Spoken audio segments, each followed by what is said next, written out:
I have so much anxiety about doing that. That is blocking you from doing your calling. It doesn't come naturally to me. 5, 4, 3, 2, 1, go.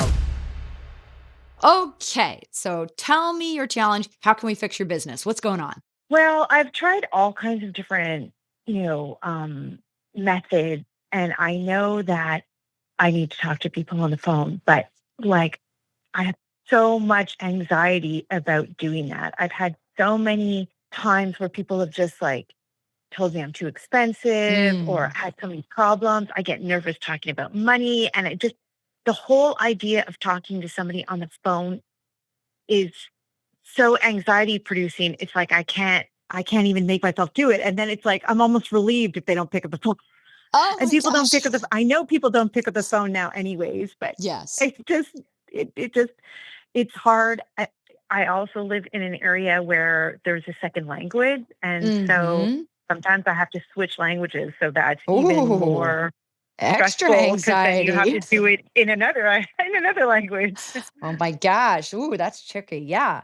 So, and you know, it's interesting. I find this all the time. I think people are so much more comfortable with text. I even noticed in our brief text, I was like, hey, do you want to talk? You're like, yes, when? I'm like, now. And you're like, okay. And I'm like, I'm just going to call you because we could do this all day. We could go back and forth forever. So I think the biggest thing, the best thing is to just pick up before the nerves can even kick in. You know, that idea, like Mel Robbins says, of the 5, 4, 3, 2, 1, go, you know? And so, first things first, you just have to have an agenda that I'm just going to dial for dollars today. You know, I'm just going to call people and just get that process rolling. Because what's actually the most terrifying of all is the not doing. It's the sitting in the fear in the moments and the minutes before is so much scarier than once your voice actually starts speaking, right? Yeah, but I even when I plan it, it's like I procrastinate doing it because it's like, okay, today I'm gonna call people or I'm gonna do some marketing Yeah. and then I like can't make myself do it. Yeah, it's just like that's what I'm talking about. It's like jumping in the pool, you know? You think to yourself, "Oh my god, it's gonna be so cold when I get in. Oh my god, oh my god." And the people who actually are having the most fun just jumped in 5 minutes ago, right? So so you just have to find some way. I would say also like studying when are your best times? Like when are you more likely to face a challenge versus less likely? Like if you just had a really long day and you were worn down and your willpower was tested left and right and center, then you're not going to want to like pick up the phone and do something challenging. So, you know, knowing when is your better time, when are you going to be more likely to say yes to something? And then the other thing of that idea of just do it, that can be really helpful too. Like one of the most important things you can do is called what I call speed to lead. So, speed to lead is that when the phone comes in, get this, you will be 391% more likely to talk to a decision maker if you call within 1 minute. So if the lead is there in your inbox and you wait more than 1 minute, boom, your chances have dramatically gone down that you get the chance to speak to someone. So we always want to be as quick as possible. So what I've done is I've just trained myself to just go. Just when the lead comes in, just call, just call. Do you find that once you get a couple minutes into the call and you actually are conversing, that the stress and anxiety goes down, or does it continue the entire call? Continues most of the call Okay. because I'm always afraid I'm gonna forget something or I'm gonna say the wrong thing or Yeah. I want to do a good job and convince them to hire me. So Yeah. like like I've tried doing scripts and I've tried all kinds Hmm. of things and then I panic that I don't have my script there. Well, you If I'm should be out, when panicking. somebody You should be panicking if you don't have your script because even I have a script when I make calls. Scripts are essential, you know, because that fear you're feeling about what am I supposed to say next, that goes away when you have a script in front of you because it's going to tell you, "Oh, I have to ask this, I have to ask that. Oh, I have to mention this, I have to mention that." So, yeah, I would not pick up a phone unless you're in a position that you can have your script out and have something to take notes with. So, if you're worried, that's okay. You should be worried. You should always have your script with you and ready to sit down and listen. So that's number one. So, rightfully so, you're worried, but we can be solving that through having a script. And the other thing is that now, are you a level up student yet or no? No, I haven't Okay. done it yet. Okay. So, I mean, it could be that you either don't have a script at all or it could be that your script is not serving you well, because if you have the right kind of script, you literally don't have to think about what to say next. And in Level Up, we have, just step by step. You're going to ask logistical questions first. You're going to ask emotional questions second. You're going to talk about the time frame third. And so your mind can be wandering because you know that everything is controlled and everything is going to happen in the right order. And I would really encourage you to do let your mind wander. Don't be holding on so tightly that you're just terrified of what to ask next and you're not in the moment with the client, because you want to be able to really be a good conversationalist. And believe it or not, this secret, do you know the absolute secret to being the best conversationalist possible? I don't know. Listening? Yes, it is listening. Listening, as Dale Carnegie says, you can make more friends by listening for 2 hours than you can by talking at someone for 2 months. You are going to be far more powerful at what you do and far more likable if you are just listening. But if your mind is going a million miles a minute because you don't know, what am I supposed to ask next? What am I supposed to be saying? That's what's freaking you out. So you need to let your script empower you and trust that you're going to know what to say because you have the right things and you have the right flow. Yeah, that helps. Yeah. So it's always going to come down to when you want to tackle something that's a challenge, you have to have the right mindset about it and you have to have the right methods. So in terms of mindset, we already touched on that. You can overcome this beast in 2 ways. You can get better with your mindset by, one, just taking the 5, 4, 3, 2, 1 challenge and just like, I'm not even going to think about it. I'm just going to pick up the phone and go. 2, if that method is not ideal for you, you could have a set time of day where you're like, I know, even if you've got a white knuckle it doesn't matter, but you have to say, I know that every day on Monday, I'm going to call it this time. On Tuesday, I'm going to call it this time. And then it's just like, get it out of the way. Just do the challenging thing. And then you can say, I did it. I made my calls today. And then the next day you make your calls again because you're going to do follow-ups as well. So hacking your mindset so that you know that you are prepared to make the call, mentally prepared, emotionally prepared, And another thing that you can do to be emotionally prepared to make the call is think about why you do what you do. Because I believe when we started this call, you were saying, I know I need to talk to people, and that the heart of what we do as portrait photographers is to understand people, to see them, to solve their problems. And you can't even begin any of that before you have this relationship. So knowing that, you can bolster your confidence in yourself by, here's a technique I would do. I would head to your Google reviews, head to your Facebook reviews, even ask friends to send you a note about what they liked working with you.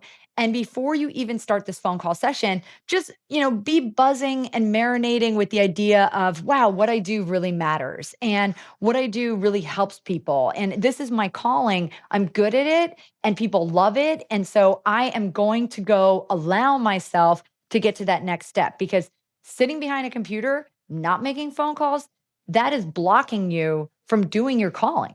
And picking up the phone is enabling you to do your calling.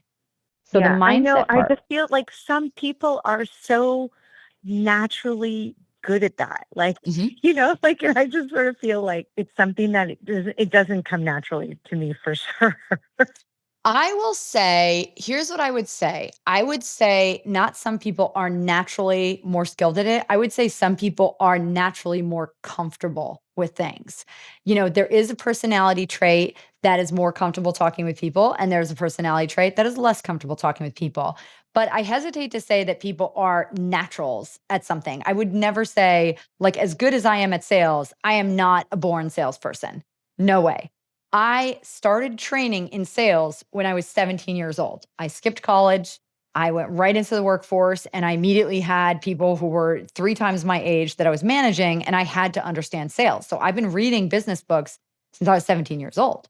And so I wasn't born a salesperson. I trained for this.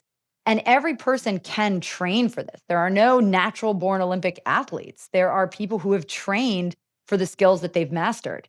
So this is your opportunity now. You have the opportunity to train for it.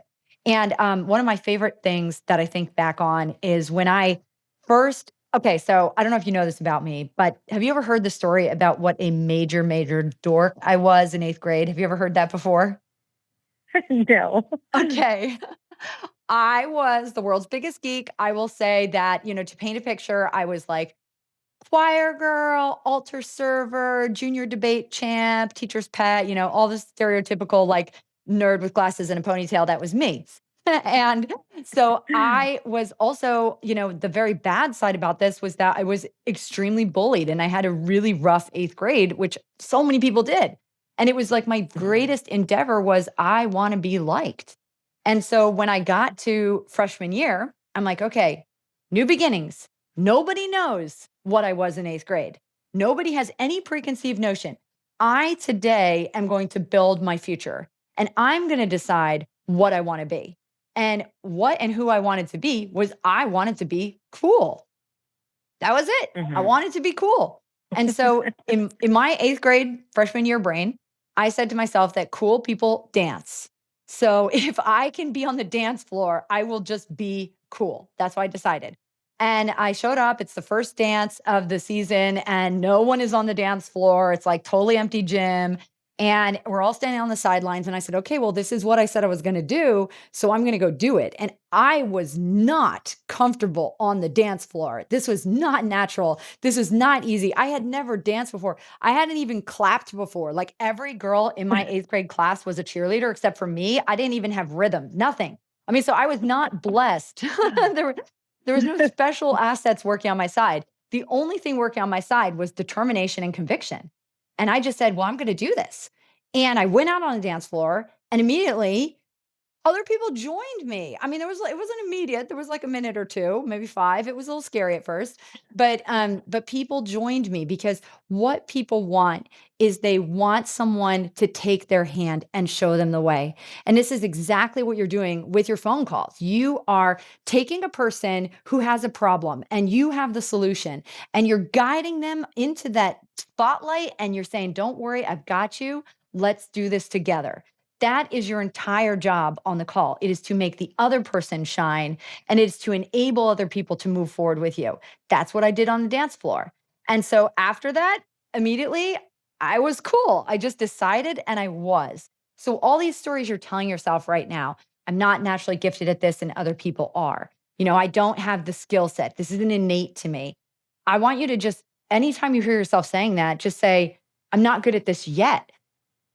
I don't have the skill set Mhm. yet, but these things you Mhm. can acquire and you can train as so many people before you have. Yep, you're right. Yep. I And hear you. It makes so much sense when you say it. It seems so simple. I don't know why I didn't think that before. yeah. And does that spark for you anything? Like, can you think of an example where once you were very afraid of something, but then through practice you mastered it? Like, has there been things in your life that have happened like that? Yeah, I mean, yeah, of course. There's been things that I've been nervous to do, and then I've done them despite that, and it worked out. Yeah. Um, and there's parts of the business that I've sort of worked really hard on doing that were really scary, and Yeah. and that's okay. But the whole idea of the phone calls and the marketing part is really, I think, the thing that's holding me back the most. Yeah. There's a wall in front of you right now, and you've told yourself correctly that on the other side of that wall, that's where success is.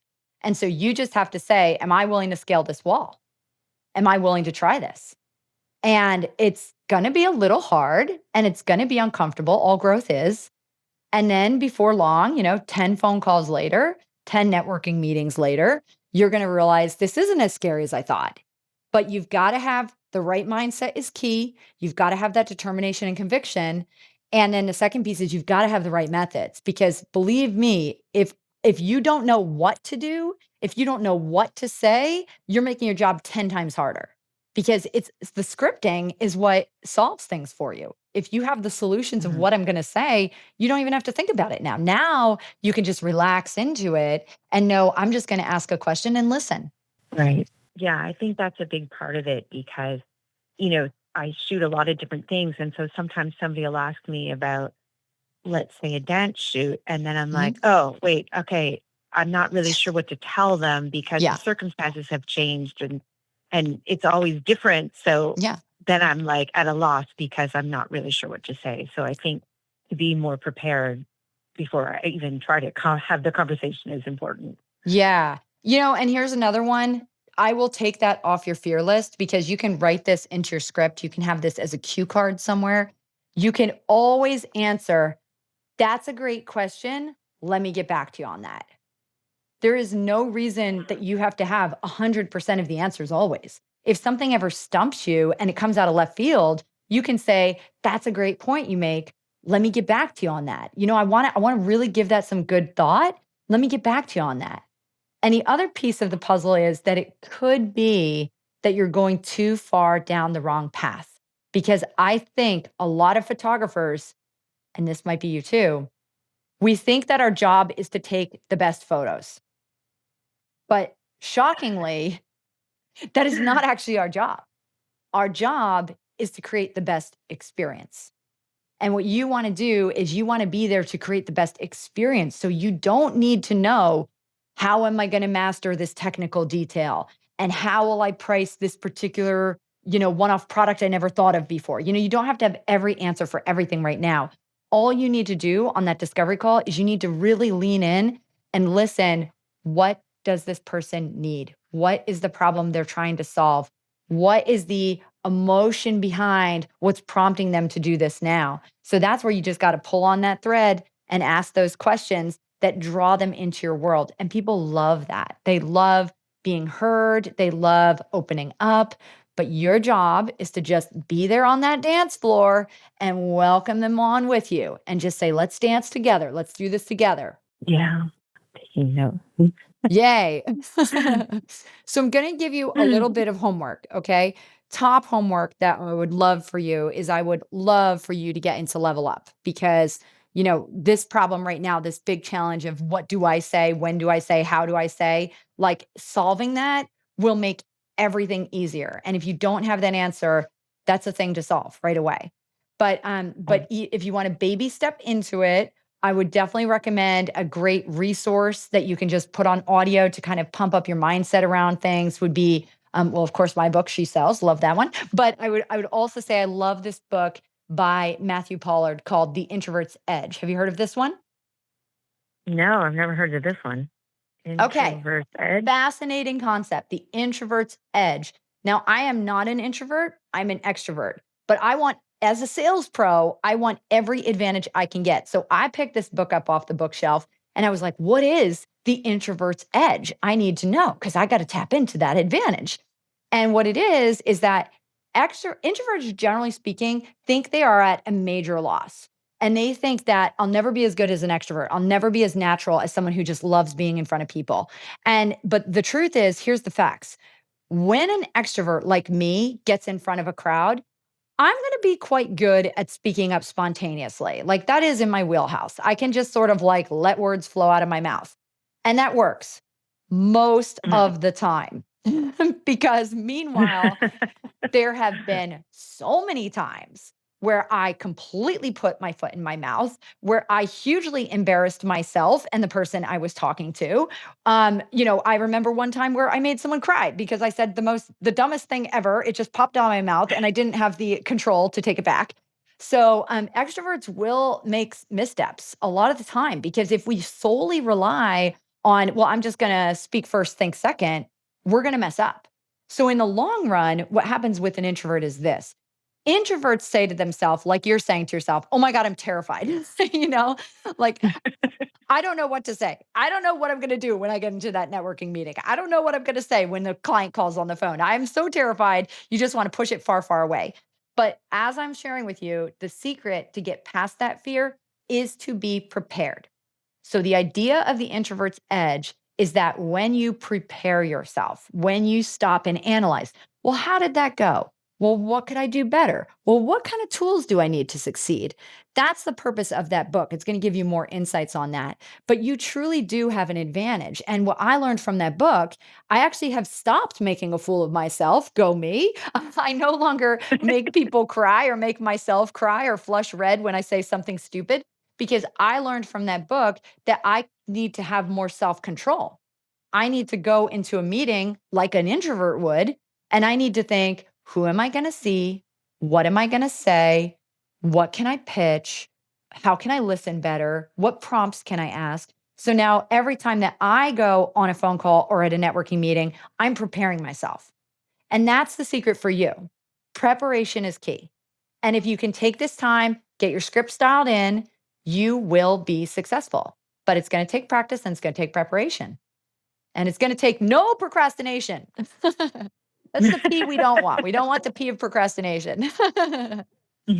Yeah, that's always a tricky one. Yeah. Yeah.